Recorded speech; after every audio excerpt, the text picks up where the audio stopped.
take a look at this. Watch as this accident happened right in front of one of our co-workers as he was driving in on 128 southbound in Dedham. A truck skids into the breakdown lane. Here you'll see it again. Slides right into another pickup truck and a car.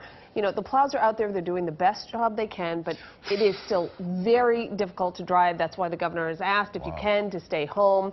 It is slippery and visibility is reduced in a lot of areas. Good